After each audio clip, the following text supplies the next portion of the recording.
Salut les amis! Avant de vous laisser avec ce nouvel épisode d'Amis, nous voulions vous prévenir qu'il a été enregistré dans les conditions du live avec une qualité de son différente, ce qui n'enlèvera en rien au plaisir que vous aurez à l'écouter. Bonne écoute!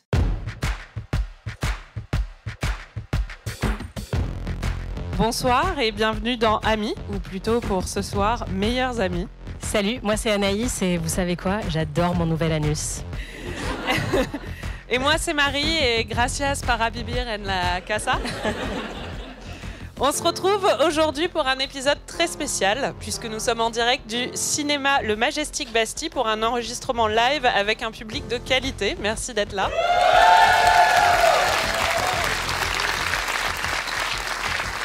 On vient tout juste de regarder tous ensemble l'un de nos films préférés, à Anaïs et à moi, Bridesmaids, ou Meilleurs Amis en français. C'est un peu une traduction malheureuse, mais c'est pas grave. Réalisé par Paul Feig et coécrit par Annie Mumolo et Kristen Wiig, qui est donc dans le rôle principal aussi, celui d'Annie, et produit par Judd Apatow. Anaïs, pourquoi est-ce qu'on a choisi ce film ? On a choisi ce film déjà parce que c'est un de nos films préférés à toutes les deux, je pense. Et parce qu'on a décidé pour notre nouvelle saison d'Amis d'avoir une thématique vilaine fille. Donc de mettre un petit accent sur des héroïnes ou anti-héroïnes de cinéma qui nous font beaucoup rire, qui sont très imparfaites. Et honnêtement, c'est un peu difficile de faire une thématique comme ça et de ne pas inclure mes meilleurs amis. Donc quand Dulac nous a proposé de faire un live, on a tout de suite pensé à ce film. Pour toutes celles et ceux qui ne sont pas ici avec nous et qui n'ont jamais vu le film, Anaïs, c'est ton rôle. Tu vas devoir le résumer en 30 secondes. Oui, c'est un film d'horreur sur le fait d'être une femme trentenaire. C'est l'histoire de Annie qui va pas très bien dans sa vie. Non, ça commence mal. Elle couche occasionnellement avec un trou du cul béant. Ouais, mais il ressemble à John Hamm. Donc, mais voilà, heureusement, parce qu'à part ça, il n'a pas grand-chose pour lui. Il sait malaxer les seins de manière un peu robotique. Visiblement, c'est son grand talent dans la vie, dans sa vie sexuelle. Elle a perdu son business, elle a perdu son copain en même temps que son business. Et elle découvre au début du film que sa meilleure amie va l'abandonner, puisqu'elle a décidé de se marier. Et donc là, elle part un petit peu en spirale et elle est chargée d'organiser le VJF et tous les événements autour du mariage de sa meilleure amie. Et ça l'a fait un peu vriller. Est-ce que tu as des questions sur le film ? Oui, j'ai des questions. J'en ai pas beaucoup et j'ai moins de jeux de mots que quand on parle du Seigneur des Anneaux, voilà, ou de Harry Potter. Mais quand même très important, qui est Lady Sainte-Petsoi Joujou. L'usage du français dans ce film est assez savoureuse parce que même pendant la bridal shower, quand on voit au fond les affiches avec le français. Oui, même sur l'invitation, c'est répondez s'il vous plaît, mais ça va rien dire. Ça, c'est un truc que tous les Américains. Oui, mais c'est écrit répondez comme si c'était en espagnol, genre avec juste un E à la fin. RSVP, ça veut dire répondez s'il vous plaît. Oui, mais répondez, pas répondez. Mais je me demande s'ils l'écrivent pas répondez, non ? Je sais pas, oui, mais ça, c'est leur problème, mais c'est pas français, quoi. Ah oui, non, ça c'est sûr. C'est du vieux français, c'est du vieux François. Exactement. En parlant de cette invitation, comment ce papillon a-t-il fait pour rester en vie dans une boîte ? Moi, je fais confiance à Hélène. Elle a fait un service de livraison spécial. C'est clair. Et je pense qu'il faut, faire intervenir une association de défense des papillons parce que ça m'a fait beaucoup de peine. Moi, c'est un de mes moments préférés. Enfin, je crois que c'est un détail génial du film que je trouve les plus savoureux. Est-ce que c'est illégal de conduire en écoutant du rap ? Parce que dans la séquence à la fin, on comprend pas trop. Oui, je me suis demandé aussi. Je sais pas si c'est peut-être parce qu'elle est très basse sur son siège. Oui, mais même ça, c'est pas illégal. Non, je pense pas. En tout cas, en Italie, ils le font tous. Est-ce que je peux récupérer un des 9 chiots volés par le personnage de Melissa McCarthy ? Ouais, on est d'accord. Ça marche très bien, les chiots. Et en vrai, ça consiste en quoi ? Se faire blanchir l'anus ? Parce que je trouve ce passage très mystérieux. Ça consiste à se faire blanchir l'anus. Ouais, mais avec quel instrument ? Enfin, je sais pas. C'est un truc fréquent. J'imagine de l'eau oxygénée, mais je sais pas. J'ai pas expérimenté. Mais si je devais imaginer, c'est avec ça qu'on blanchit les poils aussi. Donc. Ouais, grosse motivation. Bref. Quand même. Toute l'intrigue du film tourne autour d'une série de traditions très américaines, mais qui arrivent en France ces dernières années, qui entourent les mariages aux États-Unis. Est-ce que tu as déjà été bridesmaids, toi ?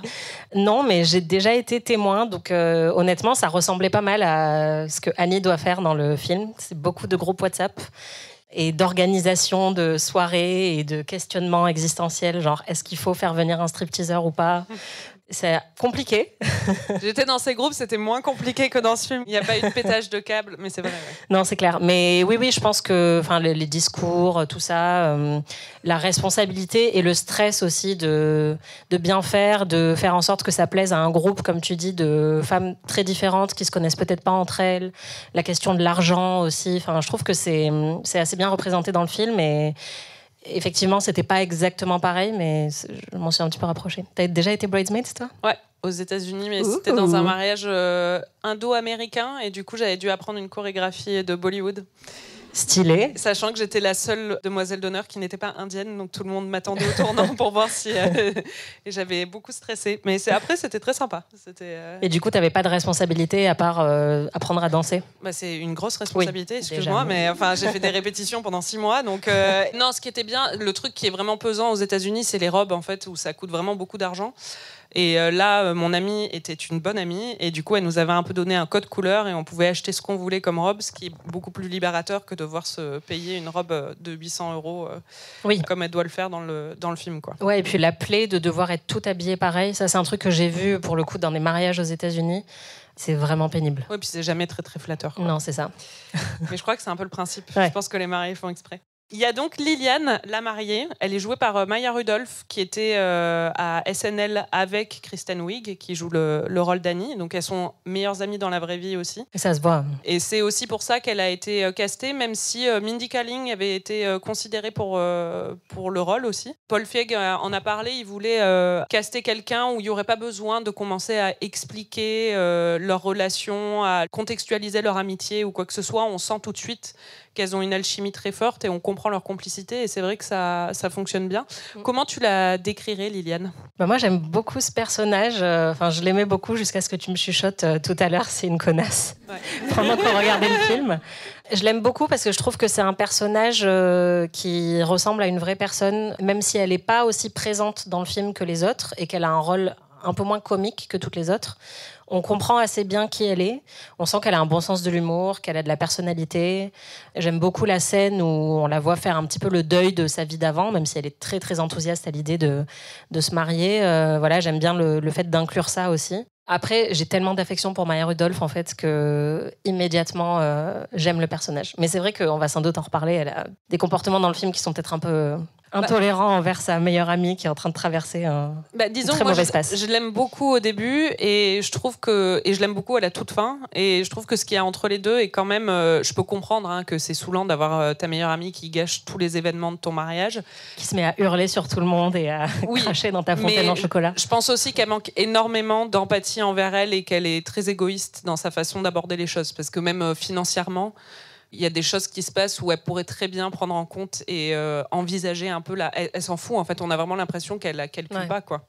Après, je trouve que le film souligne assez bien, même si c'est discret, le fait qu'elle se laisse complètement emporter par les attentes justement autour de l'organisation d'un mariage, ce qui est devenu vraiment un système industriel en fait maintenant, et on sent qu'elle n'avait pas forcément envie de faire tout ça et que elle s'est laissée un peu porter par les attentes de tout le monde sur tous les événements et tout ce qu'il fallait faire. Moi, je pense qu'au fond, elle a envie. Et je pense que c'est ça tout le problème. Je pense que ça lui plaît, en fait, et c'est compréhensible. Et c'est ça que j'aime bien dans le personnage aussi, c'est qu'il y a une complexité, mais on sent que ça lui plaît, en fait, d'entrer dans cet univers, quoi. Elle adore avoir blanchi son trou de balle. Donc, elle est séduite par cet univers-là. Sinon, elle serait pas séduite par le délire d'Hélène et tout ça. Et je trouve que dans le fait qu'elle soit séduite par ça, elle trahit un peu sa meilleure amie, quoi. Ouais. Et elle se trahit un peu elle-même.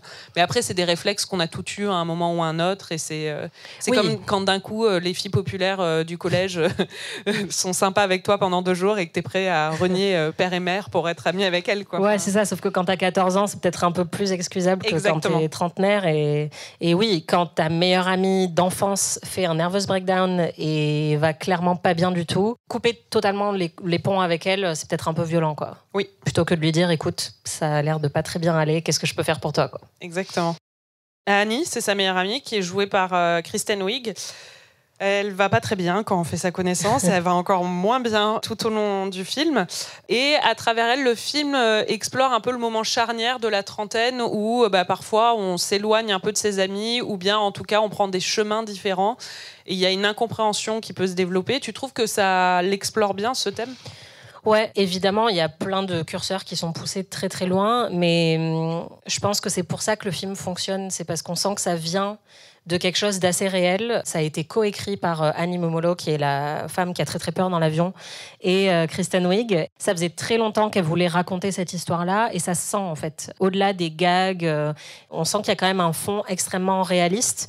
Clairement, étant trentenaire, je ressens ça. Je vois en fait plein d'amis choisir des trajectoires très différentes. Et quand on est un petit peu différent de tout son groupe de potes, par exemple, on peut se sentir un peu à la marge ou se dire, même sans forcément en avoir envie, se dire peut-être qu'il faudrait que je le fasse aussi, ou je sais pas.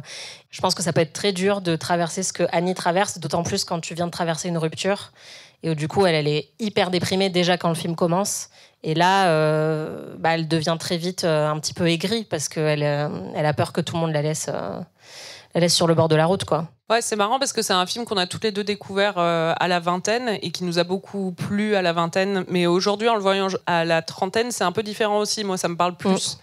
C'est des conversations qu'on a eues nous aussi, plus dans notre amitié, notre vie privée, sur ces thématiques-là. Et je trouve que le film le traite très bien et avec beaucoup d'humour. Donc je le trouve plus émouvant aujourd'hui qu'à l'époque. Et je le trouve peut-être un peu moins drôle qu'à l'époque, par contre. Même si je le trouve toujours Ah ouais, putain, moi je rigole toujours beaucoup.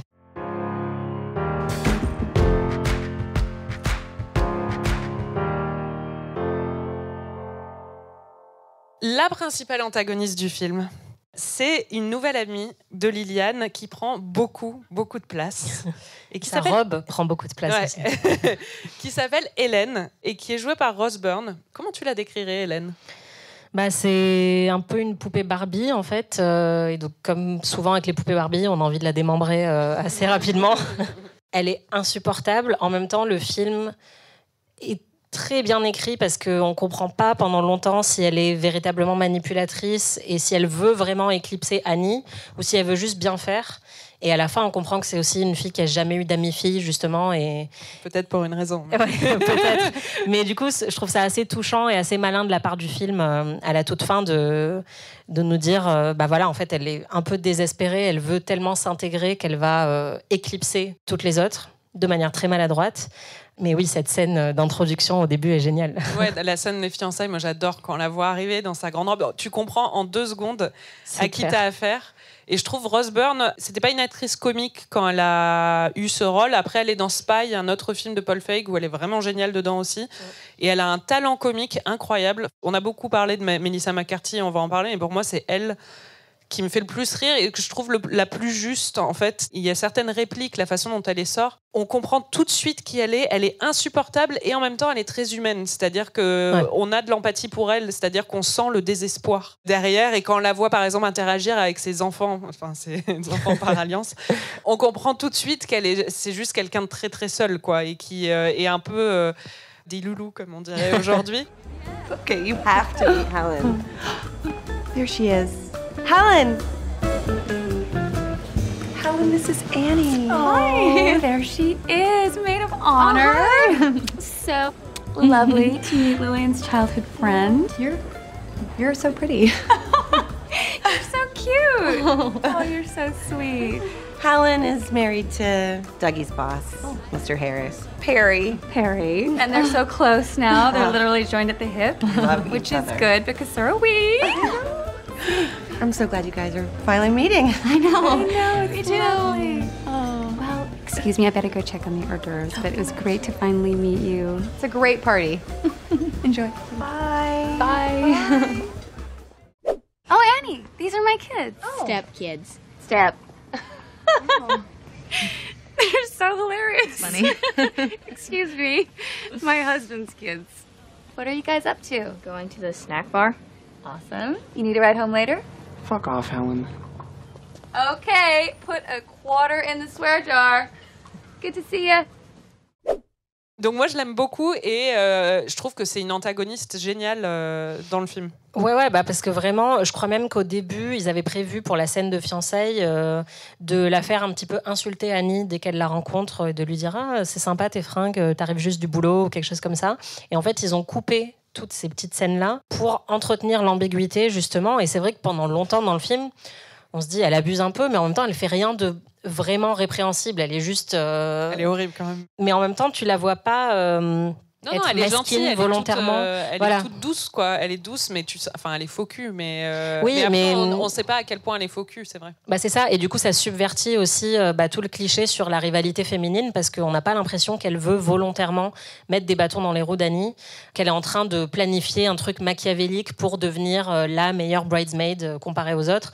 Donc, je trouve que c'est plutôt bien fait. Et en plus, comme tout le film est un peu un plaidoyer pour... l'humour féminin et le fait que les femmes aussi peuvent être très drôles et peuvent s'approprier un certain type d'humour. Et Rose Byrne, qui était principalement connue pour être très jolie avant de faire ce film, là, c'est aussi l'occasion de montrer que non seulement elle est très jolie, elle a un physique de poupée, mais en plus, elle peut être hilarante. Et c'est vrai qu'elle est vraiment géniale dans le film. Aux fiançailles, on découvre aussi le reste du groupe de demoiselles d'honneur. La plus marquante, c'est peut-être celle qui est jouée par Melissa McCarthy, Megan, qui est la sœur de Doug, qui est vraiment devenue une star grâce à ce film, parce que c'est le personnage secondaire, en tout cas le plus marquant, et peut-être le personnage le plus marquant tout court. Tu la décrirais comment ? Elle a un sens de l'humour assez particulier, assez violent. J'adore ce personnage parce que quand on la découvre, on a l'impression que c'est la moins conventionnellement jolie, surtout par rapport aux standards des films hollywoodiens. Et en fait, c'est celle qui a le plus d'assurance de tout le groupe. C'est celle qui a aucun problème dans sa vie. Elles ont toutes d'autres, on va le découvrir, des problèmes d'intimité, de couple, des insécurités. Et elle en a pas. Et la scène où elle explique à Annie, où elle la secoue, elle lui dit « Attends, c'est bon, moi, ma vie, elle est géniale. Et pourtant, j'avais pas toutes les cartes au début quand j'ai démarré. » Je trouve ça vraiment génial. I think you're ready now to hear a little story about a girl named Megan. I'm referring to myself. When I say Megan, it's me, Megan. And I know you look at me now and think, boy, she must have breezed through high school. Not the case, Annie. No, this was not easy going up and down the halls. Okay? They used to try to blow me up. They threw firecrackers at my head. Firecrackers. I mean, literally. I'm not saying that figuratively. I got firecrackers thrown at my head. They called me a freak. Do you think I let that break me? Think I went home to my mommy crying, oh, I don't have any friends. Oh, Megan doesn't have any friends. No, I did not. You know what I did? I pulled myself up. I studied really hard. I read every book in the library. And now, I work for the government. I have the highest possible security clearance. Don't repeat that. I can't protect you. I know where all the nukes are and I know the codes. À chaque fois, en fait, le fait que ce personnage-là soit utilisé pour ce type d'humour, ça fonctionne très très bien. C'est-à-dire que c'est jamais un humour qui se moque d'elle. Quand elle dit, moi physiquement, je gonfle jamais. C'est des trucs vraiment d'une telle assurance que moi, je la trouve hyper galvanisante comme personnage. C'est marrant parce que moi, je me suis pas mal questionnée sur ce personnage parce qu'il y a aussi le personnage de Rebel Wilson dans le film et du coup, c'est les deux femmes grosses du film qui on joue sur un humour un peu ridicule autour d'elles quand même où il y a quelque chose parfois de grotesque dans leur... corporel en tout cas. Oui, ouais. Et en fait, je me suis questionnée et je suis d'accord avec toi, je trouve que le film aurait pu vraiment partir du mauvais côté et au final... Grâce à plusieurs scènes, on comprend que justement, elle est pleine d'assurance et elle est beaucoup plus intéressante. Et je pense que moi, c'est limite de voir Spy après qui m'a fait d'autant plus apprécier ce personnage. Où dans Spy, il pousse encore plus le curseur. On développe encore plus cette idée de personnage pleine d'assurance. C'est un personnage tout le monde la gagne, sous-estime, voilà. Et notamment à cause de son physique. Et en fait, elle va prouver justement qu'elle est bien plus capable que tous les autres. Pour ceux qui l'ont pas vu, c'est un super film de Paul Feig aussi, avec Melissa McCarthy dans le rôle principal, où elle joue une agent de la CIA qui est sous-estimée par tout le monde et qui va par un concours de circonstances se retrouver sur le terrain et devient absolument incroyable et pleine d'assurance. Et ça joue sur le même ressort comique que ce personnage-là. Et je trouve qu'en voyant les deux un peu côte à côte, ça me fait encore plus apprécier ce personnage et apprécier ce qu'ils ont voulu faire avec aussi. Quoi, en fait, elle est admirable dans ce film. Moi, à la fin, je me dis, s'il y en avait une que j'aurais envie d'être, c'est elle. Quoi. Et justement, utiliser cette actrice-là pour jouer ce personnage-là, je trouve que ça fonctionne très très bien. Et je pense que c'est aussi lié au fait que Melissa McCarthy est connue pour énormément improviser. Et donc aussi un peu faire vriller les autres acteurs avec qui elle joue parce qu'elle les fait mourir de rire sur le plateau. Et donc on sent qu'il y a beaucoup de ces personnages qui viennent d'elle, tout simplement.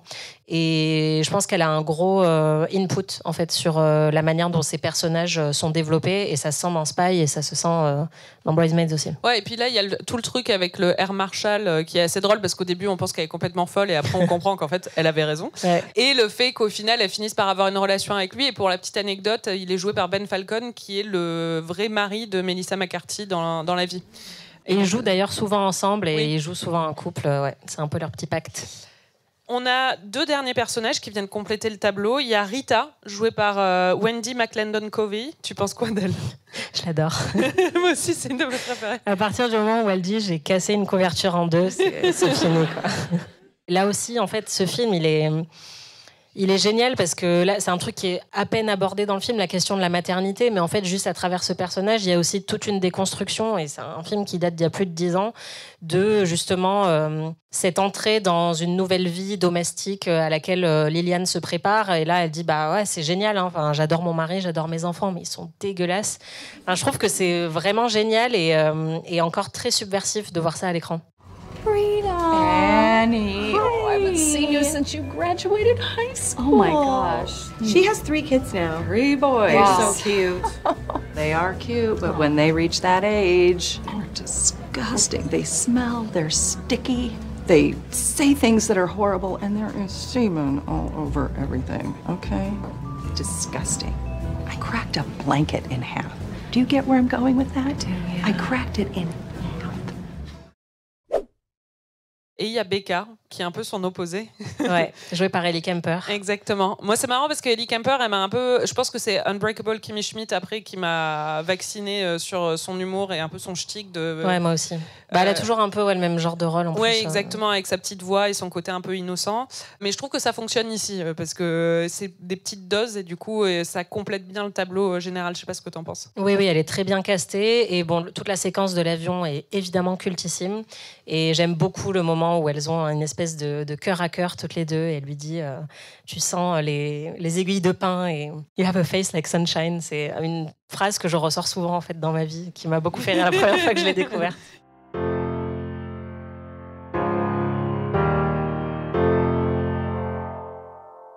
L'intrigue se construit autour de plusieurs scènes et c'est marrant parce que Paul Feig disait qu'il avait eu pas mal de pression pour augmenter le nombre de blagues à la minute et tout ça, et qu'il n'avait pas l'habitude de fonctionner comme ça, et qu'une fois qu'il avait accepté cette contrainte, il avait adoré avoir ça parce que ça les avait un peu poussés hors de leurs limites. Et c'est vrai que quand on voit le film, c'est scène après scène après scène de moments cultissimes. Il y en a une quand même qui est rentrée dans les annales, c'est le cas de le dire, qui est la scène des essayages. La scène des essayages, qui a un peu déconstruit toutes les attentes et tous les clichés qu'on pouvait avoir autour de la comédie pour filles, en montrant qu'on pouvait être cracra aussi. Oui. Est-ce que tu peux nous décrire un peu cette scène? Bah ouais, c'est une scène qui est délicieuse de vulgarité. C'est un peu une révolution dans l'histoire du caca, je pense, du caca cinématographique. C'est une scène qui revendique le droit des femmes à se chier dessus dans la rue. Et ça, je crois que c'est très important pour la représentation. C'est une scène où, après être allé dans une churrascaria brésilienne un peu louche, les demoiselles d'honneur font une intoxication alimentaire pendant leur séquence d'essayage de robe. Megan, are you okay? Oh, I think my dress was probably just tight. oh my God. You got food poisoning from that restaurant, didn't you? Oh my God. You know, I don't really care which dress we get. It doesn't matter to me. I just need to get off this white carpet. No, okay, no, not the bathroom. Everybody, go outside. I'm serious. There's a bathroom across the street. Les bruitages sont extrêmement précis. Parce qu'en fait, c'est ça qui est fou, c'est que c'est une scène qui est dégueulasse, mais pas si graphique que ça. On voit du vomi. Ouais, on voit quand même du vomi. Ouais, mais on voit pas de caca, heureusement. Ouais, et mais je pense que c'est encore un truc qui est... il y a Sans filtre récemment qui a un peu franchi cette barrière-là aussi, mais Bridesmaids reste quand même un peu le film qui a brisé la cuvette de verre pour les femmes. Oui, tout à fait. C'est vrai. Après, il y a un film comme Girls Trip où ils avaient fait justement, il y avait toute une scène, mais c'était autour du pipi. Oui. On sentait qu'ils changeaient les fluides corporels. Oui. Et ça marchait un peu moins bien parce qu'on sentait aussi la volonté de reproduire. Et en vrai, Girls Trip a des scènes qui sont très marrantes parce qu'elles sont très outrancières. Mais là, je l'ai vu des milliards de fois cette scène et elle me fait toujours aussi rire, quoi. Ouais, et je dois dire qu'il y avait un truc assez galvanisant de le voir dans une salle et de voir à quel point ça fait rire aussi en public et tout ça, parce que c'est toujours. Je me demande toujours à quel point les gens trouvent ça juste dégueu ou trouvent ça drôle et dégueu. Et je pense que là, on a eu la réponse ce soir en le regardant. Bah c'est ça, je pense que c'est très choquant. Ça marche parce que c'est pas si graphique que ça. C'est extrêmement bien monté parce qu'on a des moments d'apothéose avec le lavabo et compagnie, mais qui sont entrecoupés de moments très très calmes où Annie est juste en train d'essayer de faire semblant que tout va bien. Et je pense que ce rythme-là, en fait, il joue beaucoup pour le succès de la scène. Et petite anecdote, cette scène n'était pas dans le script à la base. Donc c'est quand même Paul Feig qui a voulu rajouter ça. Et ça a été un gros débat avec Kristen Wiig et Annie Mumolo. Et il y avait aussi une autre version pour le moment où Liliane donc se chie dessus dans la rue. Il y avait soit cette option où elle s'assoit progressivement parce que voilà, c'est arrivé. Et l'autre option, c'était que en fait, elle commençait à se chier dessus et qu'elle se mettait à glisser dans la rue. Oh. Mais en fait, c'est ça, c'est quand même plus évocateur que graphique et ça marche tellement bien. Et l'autre, Megan, qui dit ça coule comme de la lave. Enfin, c'est juste génialissime. What did we eat? Oh, things are gone. What are you doing? It's coming out of me like lava. We've done some. Look at me. Le film a été révolutionnaire, pas juste pour cette scène de caca, mais aussi parce que on a parlé tout de suite de l'effet Bridesmaids. Ça a été un énorme succès au box-office.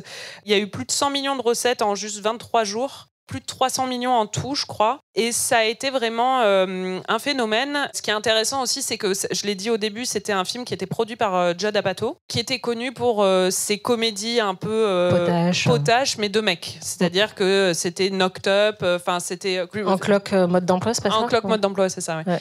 Ou 40 ans toujours puceau. Des comédies qui sont très drôles, mais qui sont toujours tournées autour de personnages masculins.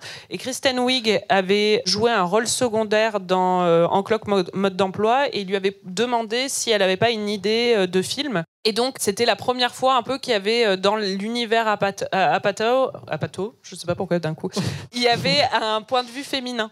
Et le film a été un énorme carton. Et tout de suite, il y a eu cet effet Bridesmaids. Est-ce que tu peux expliquer un peu ce que c'était Oui, l'effet Bridesmaids, c'est une expression qui a été employée par le producteur de Little Miss Sunshine, qui a écrit un article, en fait, une chronique, juste après la sortie de Bridesmaids, dans laquelle il parlait de ça justement en disant que lui et tous les autres producteurs qu'il connaissait à Hollywood s'étaient un peu secoués après avoir vu le succès de Bridesmaids, puisque en gros c'est un film sur lequel personne misait trop, qui avait un budget de 32 millions de dollars. Et en fait, quand il est sorti en 2011, personne ne s'attendait à ce qu'il fasse des chiffres fous. Et en fait, il est rentré dans son budget à la fin du week-end, quasiment. Ils avaient atteint quasiment 30 millions de dollars en 2 jours, avec un public majoritairement féminin. Et donc, dès le lundi, en voyant les résultats du week-end, les producteurs à Hollywood s'appelaient pour dire qu'est-ce qu'on a dans les tiroirs avec des femmes. Apparemment, les femmes... peuvent marcher en salle, donc allons-y. Et donc lui expliquait que ils avaient des projets en développement pour lesquels ils avaient décidé de changer le genre des personnages. Ils s'étaient dit pourquoi pas une femme plutôt qu'un homme. Et en fait, il y a effectivement plein de projets qui ont été approuvés juste après le succès de Bridesmaids, parce que tout le monde voulait reproduire cet effet-là. Ça s'est pas vraiment produit, en fait. C'est ça qui est fou, c'est que ça a été un film assez révolutionnaire. Enfin, moi, encore aujourd'hui, je pense dans mon panthéon, je me dis, il y a un tournant, quoi, après avoir vu ce film. Mais on l'a un peu vu comme la version féminine de Very Bad Trip ou toutes ces comédies un peu vulgaires, masculines, Mariée à tout prix, American Pie. Mais en fait, dans les faits, tous les gens que je connais, ils ont vu Very Bad Trip et American Pie et Mariée à tout prix. Et si c'est des hommes, ils n'ont pas vu Bridesmaids. Et en fait, j'ai quand même l'impression que ça a été une révolution pour le public féminin. mais pas culturellement de manière aussi dominante que ces comédies masculines. C'est vrai qu'il n'y a pas la réciprocité, mais je me demande aussi si on a besoin que ce soit vu par des hommes pour que ce soit considéré comme un phénomène culturel dans son ensemble. Tu vois ce que je veux dire ? Non, t'as raison, c'est vrai. Merci. Good job. Non, mais c'est fou parce que même Paul Feig, qui a un cinéma qui est plutôt tourné vers les personnages féminins, et je pense que c'est pour ça qu'on l'aime beaucoup. En fait, il a dit que ça faisait des années qu'il pitchait des projets avec des personnages principaux féminins et que les producteurs lui disaient non, les femmes, ça marche pas. Et donc même quand il a réussi à faire Bridesmaids, Universal, c'était un peu un side project où il disait bon vas-y, amuse-toi si tu veux, mais personne ne s'attendait à ce succès-là, et encore moins avec ce genre de scène justement. Donc ça prouve que oui, il y a un vrai public féminin. Enfin, il n'y avait pas besoin de le prouver puisqu'on l'a su à plein d'autres moments de l'histoire, mais on en parlait récemment dans le podcast en parlant du Club des Ex. C'est tous les 15 ans, on va dire, qu'il y a un film comme ça qui est assez révolutionnaire, et puis tout le monde dit waouh, c'est génial les femmes, mais en fait, il n'y en a pas non plus tous les 2 mois, quoi. Il y a eu toute une série après Bridesmaids quand même. Ils n'ont pas renouvelé le genre nécessairement, ou elles n'ont pas eu un succès de l'ampleur de Bridesmaids, mais en fait, Bridesmaids a eu un tel succès, enfin, c'est aussi pour ça que ça a changé la donne, qu'on peut pas mettre la même pression sur tous les projets, enfin ce serait un peu injuste. Mais il y a quand même eu Girls Trip, on en parlait tout à l'heure, qui a été, je sais pas si ça a eu un écho énorme en France à sa sortie. Non. J'ai pas l'impression, mais aux États-Unis, moi je me souviens que c'était tout le monde en parlait et que c'était un très gros succès. D'ailleurs, même dans la stratégie marketing, il était vendu comme le nouveau Mes meilleurs amis. Oui, et comme le Mes meilleurs amis avec des actrices noires aussi, il y avait cet aspect-là. Et après il y a les films de Paul Feig, donc Spy, The Heat. Mais oui, il y a eu Bachelorette, par exemple, avec Kirsten Dunst. Ouais, c'était pas terrible, ça. Ouais, moi, j'ai pas aimé non plus. En fait, la plupart des films qui ont été inspirés par Bridesmaids, honnêtement, je les aime pas trop. Et je pense que c'est ce que je disais tout à l'heure, c'est qu'il y avait une sincérité vraiment dans Bridesmaids qu'on n'a pas retrouvée dans les projets suivants qui voulaient juste itérer, en fait, sur ce qui avait déjà été fait.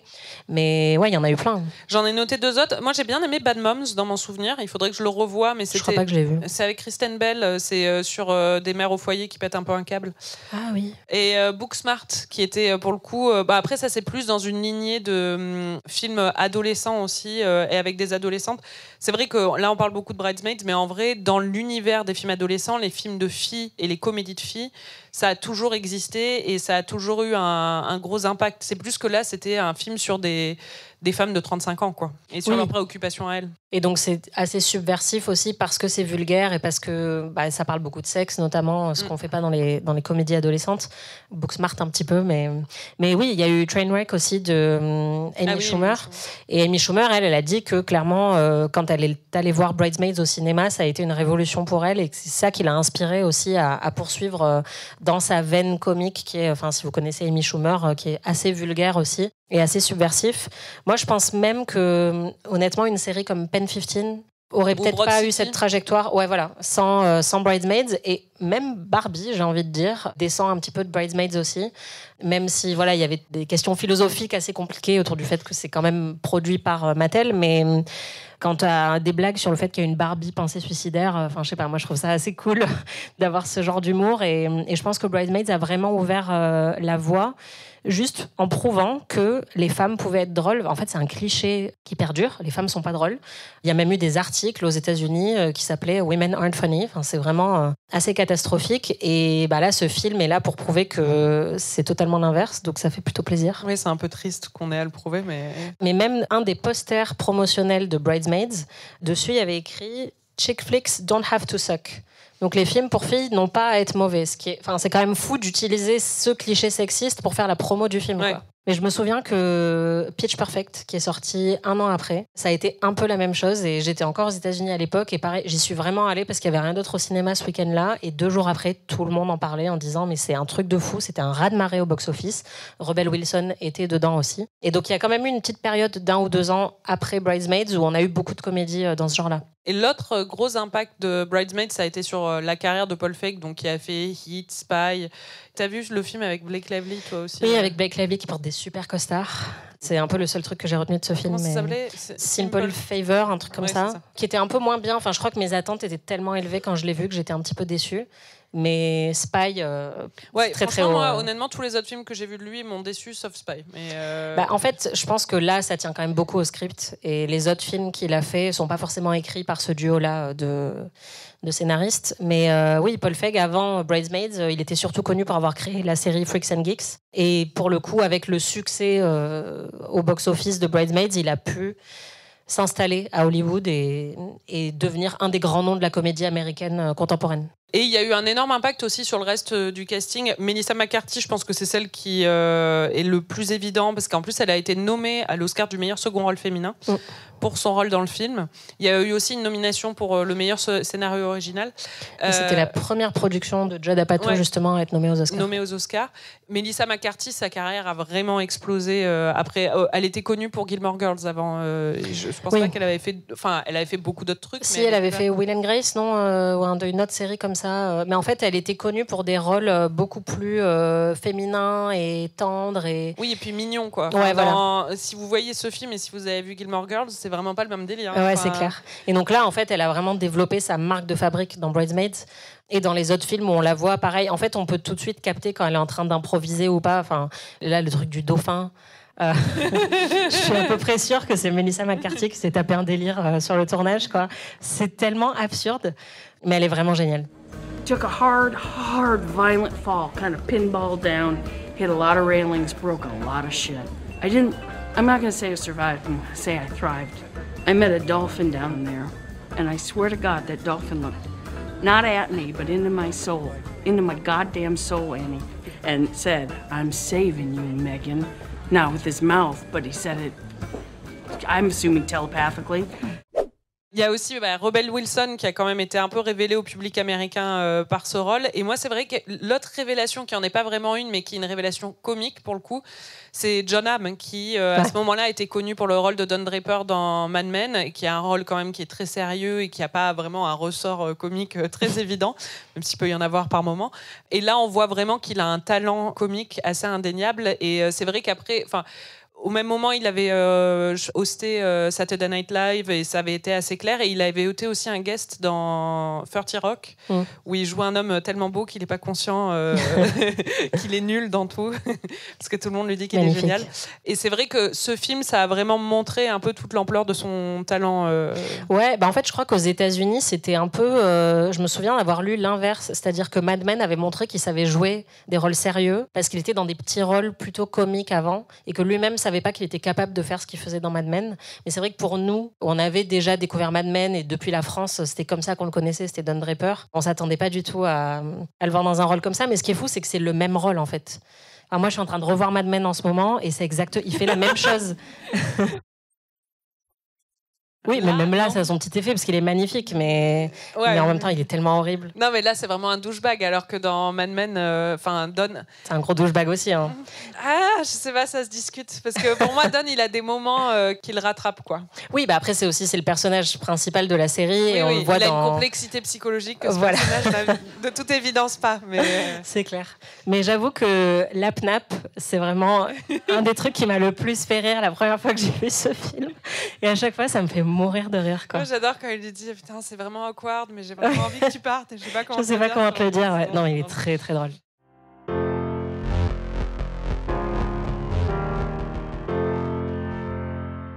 Il y a plein d'autres moments cultes dans ce film. Tout à fait. Il y a la scène du tennis où elle s'envoie des balles dans les seins, dans la poitrine. C'est très douloureux à regarder. Ouais, c'est clair. Moi, c'est celle que j'ai le plus revue. Je la revois tout le temps sur YouTube. En fait, Get Your Shit Together, Carol, je sais pas pourquoi. Mais ça déclenche un truc, c'est de l'ASMR pour moi. Et je le dis tout le temps. Enfin, genre même quand je suis énervée contre moi-même, parce que je sais pas, j'arrive pas à finir un article, je me dis Get your shit together, Carol. Je sais pas, ça marche trop bien. En plus, c'est même hors champ. On l'entend juste dire ça. C'est un truc qui est un peu à la volée, mais c'est à la volée. Tellement drôle. Ouais, vraiment. Là aussi, en fait, c'est un talent de montage. Cette scène est tellement bien montée, c'est trop drôle. Moi, c'est la scène suivante, c'est la scène de l'avion qui et pour le coup, je pense que la citation que j'ai le plus citée, c'est Help me, I'm poor. Vraiment, mais ce moment est incroyable. Ça vous en dit long sur notre psyché et nos problèmes. Et vraiment, en plus, j'ai très peur de l'avion. Donc, j'ai été cette personne, c'est-à-dire la personne qui dit j'ai fait un rêve, on va s'écraser. Vous étiez dedans. Et Il y a une femme coloniale sur l'aile. Voilà, c'est ça. Ça aussi, je l'ai beaucoup cité. Moi, pendant des années, je prenais du lorazépam quand je prenais l'avion, ce qui est le Xanax, mais plus puissant. Et je perdais la mémoire. Après, je me souvenais plus de ce que j'avais fait pendant le vol. Mais tous les gens assis à côté de toi s'en souviennent encore. Ah mais oui, tous. C'est-à-dire que même une fois, j'avais regardé un film entier et apparemment, je le commentais à mon ex pendant tout le truc. Et une semaine plus tard, je lui ai dit, tiens, j'ai pas vu ce film. Il me dit, tu te fous de ma gueule. Mais j'avais vraiment, je perdais connaissance, quoi. C'était génial. Du coup, ça me parle vraiment intimement, cette scène. Mais j'ai toujours eu peur de faire ça à un moment, de dire, there's a colonial woman on the wing. Surtout si tu dois faire dévier l'avion, c'est un peu problématique. Mais ouais, je pense que c'est aussi devenu la séquence la plus culte avec celle de l'essayage, parce qu'elle est en grande partie improvisée. À la base, ils voulaient que les filles arrivent à Las Vegas et faire plutôt des gags à Las Vegas. Mais comme Very Bad Trip était sorti 1 an plus tôt, ils se sont dit on va pas refaire ça. Ça a déjà été très très très bien fait par les mecs juste avant. Donc on va faire en sorte que l'avion ne se pose pas à Las Vegas. Et en fait, ils ont juste fait improviser énormément les actrices, et notamment Kristen Wiig. Toutes les séquences qu'on voit, en fait, à chaque fois, elle refaisait un truc différent. Et Paul Feig savait pas ce qu'elle allait dire. Et il y a même un moment où on voit Rose Byrne, en fait, qui est un peu en train de se marrer parce qu'elle s'y attend pas. Quand elle lui fait « Oh, you too !» Apparemment, c'était improvisé. Et donc, on voit même Rose Byrne qui est un peu en mode « Qu'est-ce qui se passe ?» C'est très drôle. Wow, it looks like somebody's really relaxing now. Yeah, wow. What are you guys talking about up here? We're going to a restaurant tonight. I know the owner, so it's just having...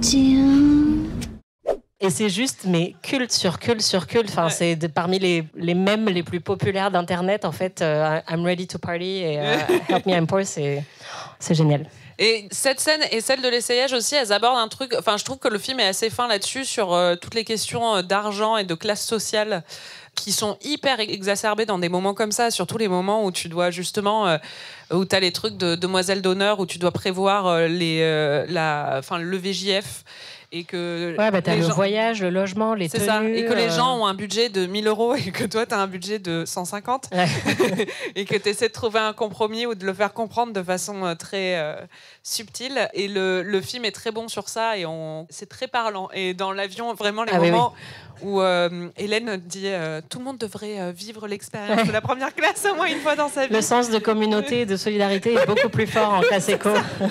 C'est génial, c'est génial. Ouais, non, mais clairement, enfin, moi, je m'en souviens aussi de devoir organiser le VJF, ou même, il y a des VJF auxquels j'ai pas participé parce que c'était un moment où je suis désolée, mais là, actuellement, non, je vais pas faire du kitesurf là, et ensuite aller dans un sauna, et ensuite aller faire du cheval, et ensuite, tout le monde n'a pas le même budget et tout le monde n'a pas la même notion de ce qu'un VJF réussi devrait être. Et il y a une autre scène inoubliable, c'est celle de la bridal shower, qui est déjà, c'est quoi d'ailleurs ? C'est là où en fait la mariée reçoit des cadeaux en plus, comme si elle en recevait pas assez.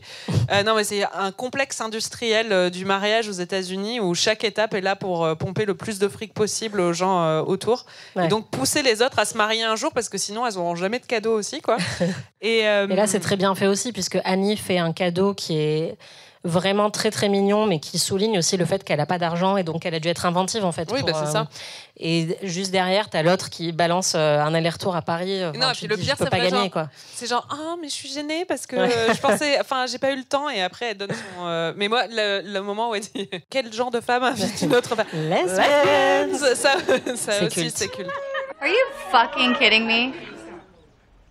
Annie? No, Mom. Motherfucking Paris? Annie, what are you doing? I told you about Paris, Helen. I told you about this whole idea. Annie, calm down. Lillian, what are you gonna go? You're gonna go to Paris with Helen now? What are you guys gonna ride around on bikes with berets and fucking baguettes in the basket of the front of your bikes? Oh, how romantic. What woman gives another woman a trip to Paris? Am I right? Lesbian. We're all thinking it, aren't we? I'm not. Okay? Yes, we're all thinking it, right? Mais ouais, j'adore cette scène. Elle me fait beaucoup. Mais ce film, de toute façon. Et pareil, Melissa McCarthy qui à ce moment-là dit ouais, franchement, c'est ce que je me disais aussi. Et c'est comme quand elles sont en train d'essayer les robes et que Annie dit celle-là c'est bien, on peut écarter les jambes, et t'as Melissa McCarthy qui fait un pouce en l'air. C'est les petites réactions comme ça qui sont vraiment savoureuses. Est-ce qu'il y a des trucs qui marchent moins bien pour toi dans ce film ?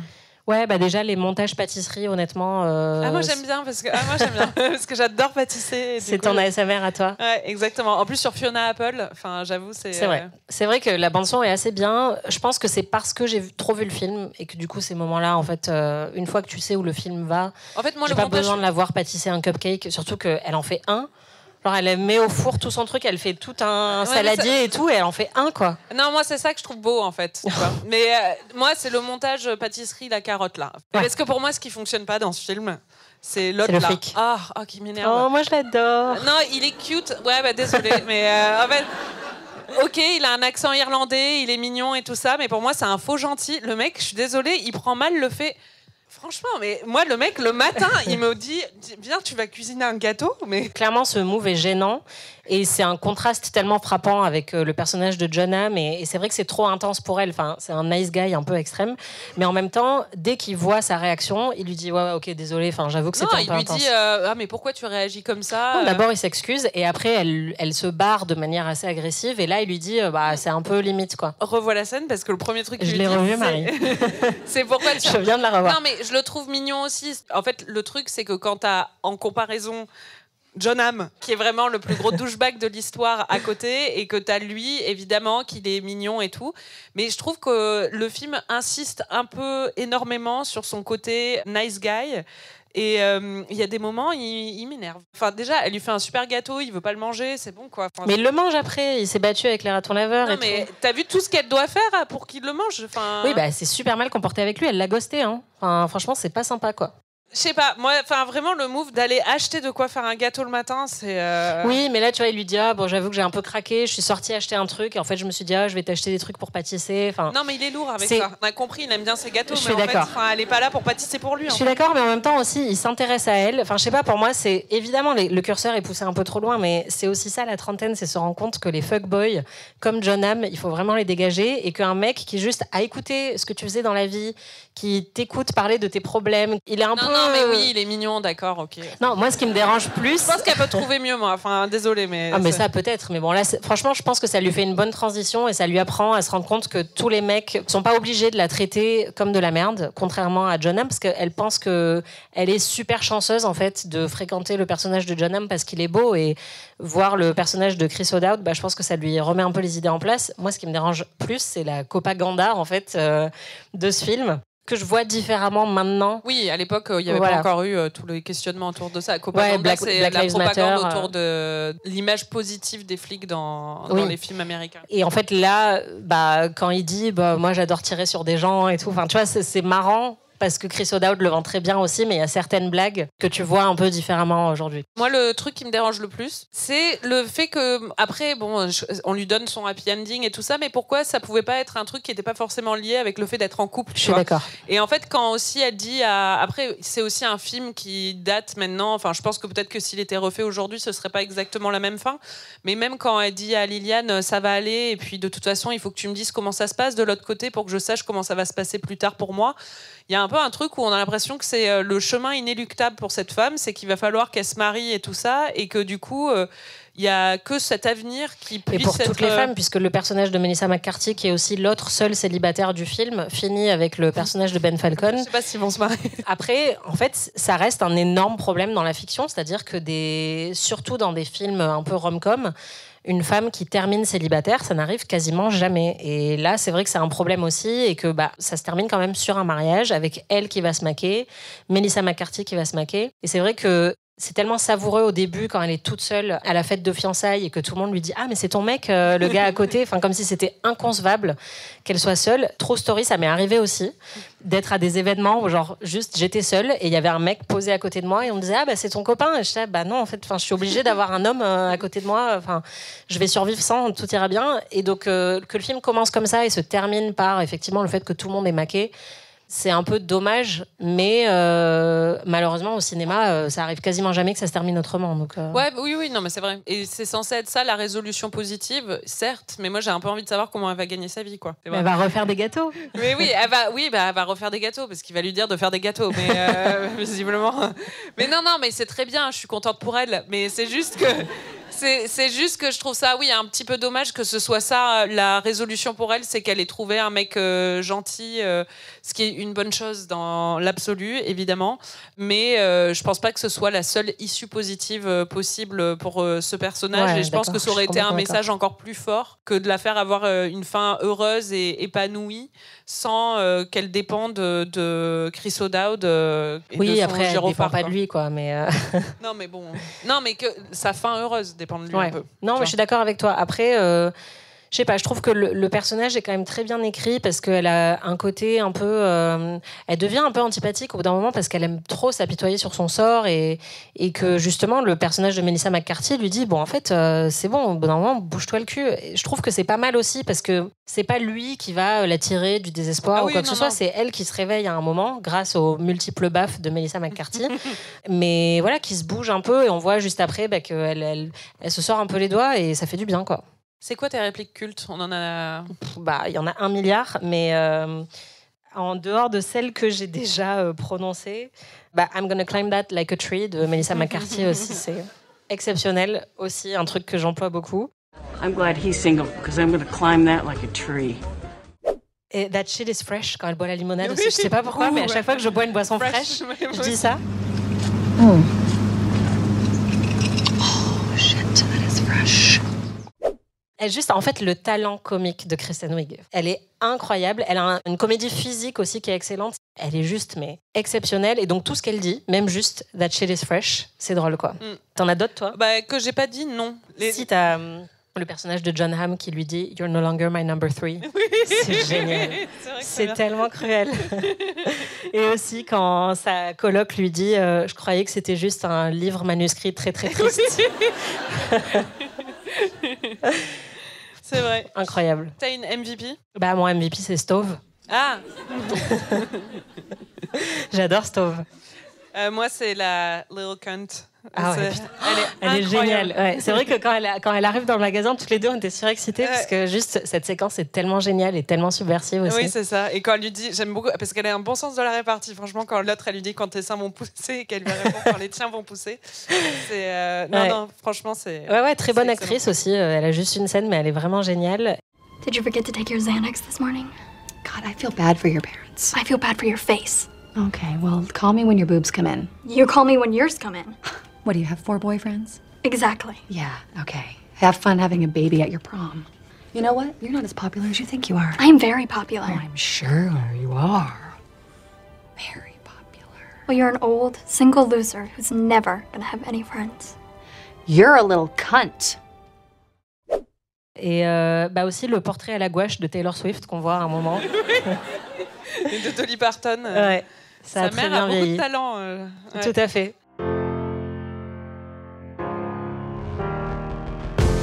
C'était Ami en direct du Majestic Bastille. Merci Anaïs. Merci Marie. Merci à toute l'équipe du Majestic Bastille et merci à Rebecca en cabine. Et surtout, merci beaucoup à vous d'avoir partagé ce moment avec nous.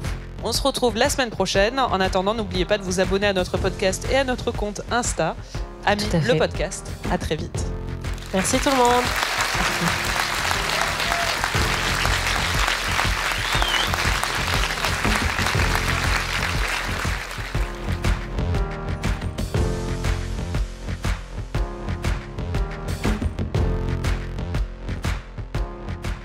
Ami est un podcast d'Anaïs Bordage et Marie Telling, produit par Slate Podcast. Direction éditoriale Christophe Caron. Production éditoriale, prise de son et réalisation Aurélie Rodriguez.